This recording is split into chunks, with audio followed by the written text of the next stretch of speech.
Right then everyone, so today we are back with another antique for you, and this is a telephone from the 1940s, maybe even 1950s.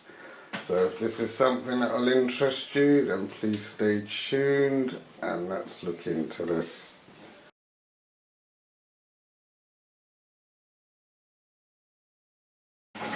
Right then everyone, so today we are looking at this old telephone from 1940s.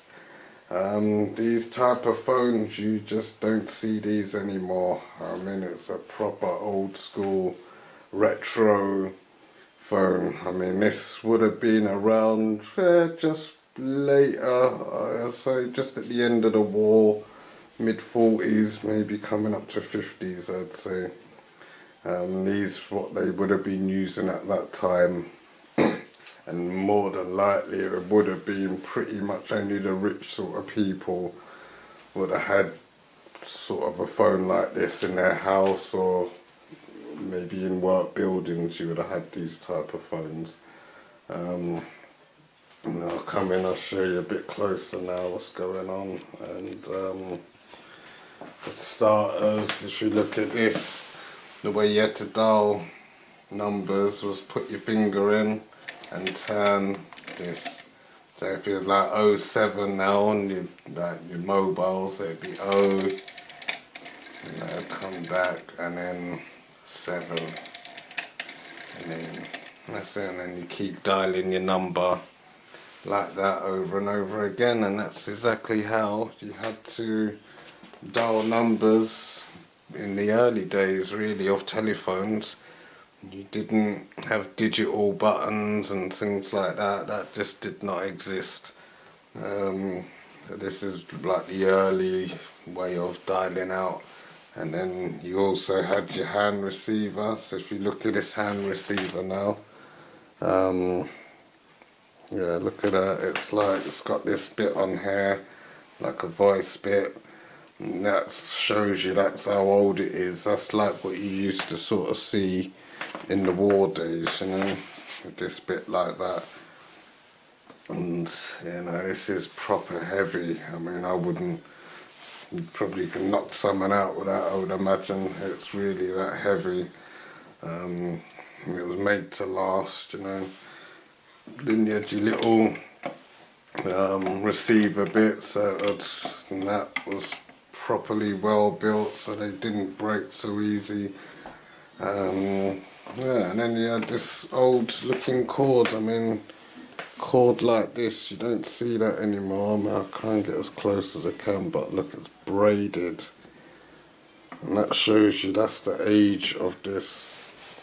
Because it's a see how the braid, and that's the wire. So it's this braided wire, and that's how it's being done. And that's how they made them back in those days. It wasn't digital and stuff like that back then. They were, really well built pieces of equipment back then. You couldn't break these things so easy, and just because of the time period, it goes out of time and they become obsolete. But like underneath as well, you've got your two little points there. Behind it, it's nothing really. So I'm not really sure massively how they would have connected it to the phone line. Maybe them two points under there is how you'd connect it to the phone line, and then get your connection through. But yeah, this is pretty much it. There's not much else I can sort of show you about it, except that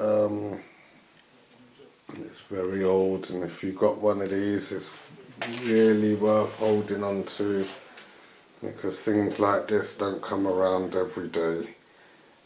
Old telephones and old artifacts like this, especially if they date back to nearly enough World War Two and World War One. If you get World War One stuff, then I'd definitely hold on to that.